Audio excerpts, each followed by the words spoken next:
Okay, Recording in progress. welcome Linda Kirk.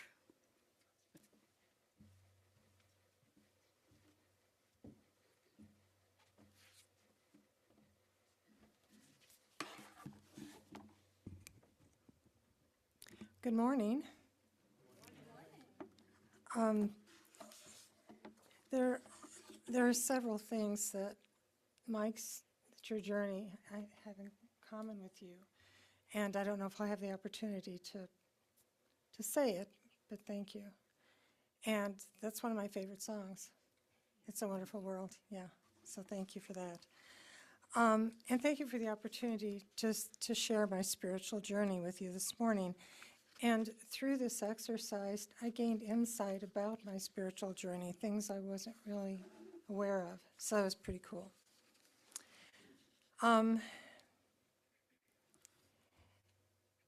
And one of the things I learned is I wasn't fully aware that both sides of my family had rich religious stories.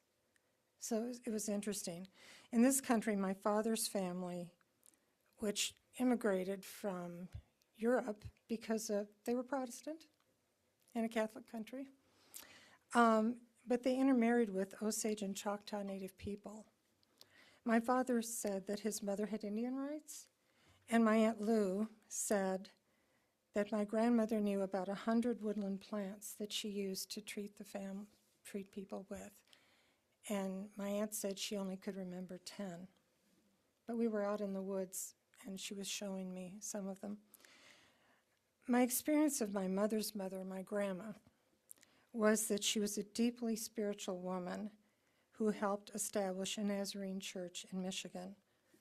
Her grandfather was a Scottish minister who immigrated from Canada. As a child in Southern California, I attended a Nazarene private school, which provided me with an excellent education, and it provided me with community. We all studied and learned about the Bible and also about the necessity of separation of church and state. And they nurtured me. This mattered a lot because during these years it became apparent that my father was alcohol dependent. So because we continue to experience an epidemic of substance use disorders and deaths in our country, I'm mentioning this. Unfortunately, what my family lived through has become all too common. Let me just say that living with someone suffering from substance dependence is much like living with a person who's dying of a terminal illness, which he was, but it's also complicated by the symptoms of the substance use. And as many of you know, people who end up with chronic substance use disorders and die of these disorders typically have pre-existing mental health conditions and quite usually deep trauma. Just before I turned 12, my father moved us back to his ancestral home in northwest Arkansas. And as my grandma said, he moved home to die. During these difficult years, a little Free Will Baptist church that we attended with my Aunt Lou and her husband, Uncle Gib, nurtured me. Without them, I don't think that I would be here today. The church was about the same size as this one, and most of the members were literally the sons and daughters of the pioneers. And the history of Arkansas is filled with ways in which the hardworking people were taken advantage of. Their farms taken from them, time and again. They had lived through difficulty that's hard for us to imagine. They came out the other side compassionate, pragmatic, and experts in creating community and in caring for each other. We shared Christian beliefs and denominational dogma. There were those fire and brimstone sermons, and salvation was presented as a way to begin one's spiritual journey. And I don't remember anyone ever talking about harming others in the name of Christianity. These people were seemingly too practical and wise to get caught up in dogma.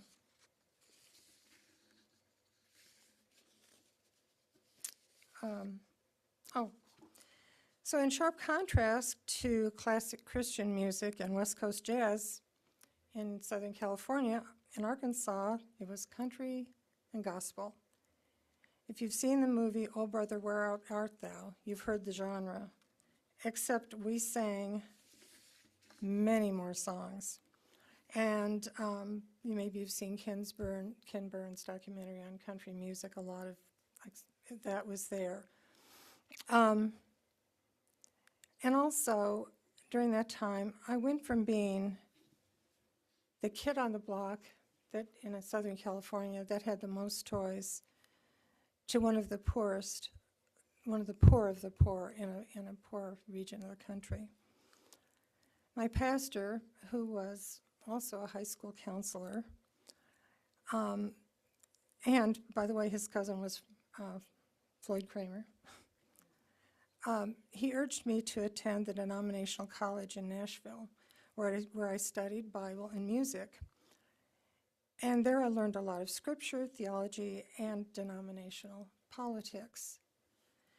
And I don't have time to say in what way exactly here, but music is a thread that runs through everything for me.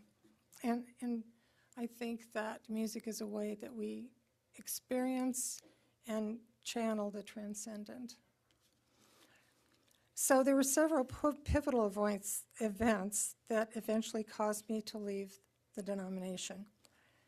Studying the Bible and theology showed me that many brilliant people argue tiny points of doctrine their whole lives. There are books that could fill this room being written by these individuals. First of all, I'm not that smart. And secondly, from my understanding of Christ's teachings, we have a lot more important things to do. Secondly, the gnawing belief that Free Will Baptists were the only people going to heaven was an idea that could never quite sit right with me. And the idea that people who demonstrated what Christ called the fruits of the Spirit were going to hell because they were Catholic or Jewish or Hindu just didn't make sense to me on several levels.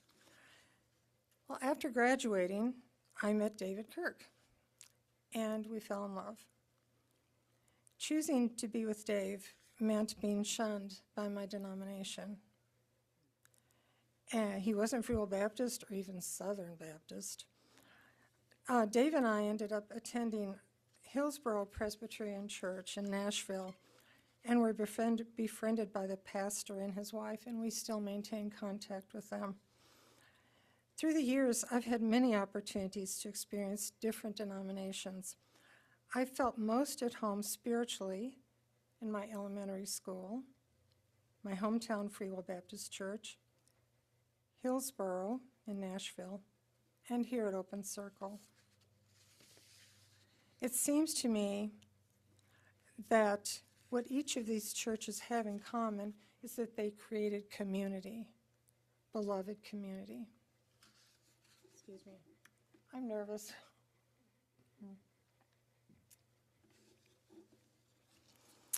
According to Johann Hari, a journalist who did extensive research across the world and across cultures on mental health, lack of community is the root cause of mental and substance use disorders. Conversely, community is the source of health, growth, and healing. We are, it turns out, built for community. It's essential and not optional, which is what was really driven home to me when I was isolating because of my health concerns, and I decided I'm not going to be able to survive without community. So lastly, I also felt spiritually at home at a 4-day Native American spirituality and recovery training in Green Bay, which was sponsored by the Catholic Church and some of which was on the Oneida Reservation. It was conducted by a Lakota Sioux shaman and two of her nephews. As we crawled into the sweat lodge, we were instructed to say, "Watakia say." That means all my relations. We are all related to each other because Earth is our mother. The animals are our brothers and sisters. We are related to the trees and the plants and the flowers. The stones are the grandfathers. And this all resonated very deeply with me as something that I had known my whole life, really. The UU hymns, "The Oneness of Everything," and "Everything is Holy Now," come to mind. As a follow-up to the spiritual teachings of these native people, and at a time when there seems to be so much division in the world, I would like to share a brief part of an interview with astrophysicist Neil deGrasse Tyson that Dave and I heard just last week. Another one of your coincidences, right? I mean, that's my look at it. Neil says, "We know that one of the greatest gifts of modern astrophysics to civilization, dare I call it a gift, is that the atoms of your body are traceable, not only to the Big Bang of the universe itself, but especially to the stars that have manufactured those elements. And later in their lives and on their death, exploding, scattering that enrichment across gas clouds, so that their next generation of stars would have planets, and on at least one of those planets, life. So we're not figuratively, we are literally stardust. So when you go up and look at the night sky, your urge is, I'm small, and that's large. And you're alive in the universe. But there's another way to look at it. The universe is alive within you.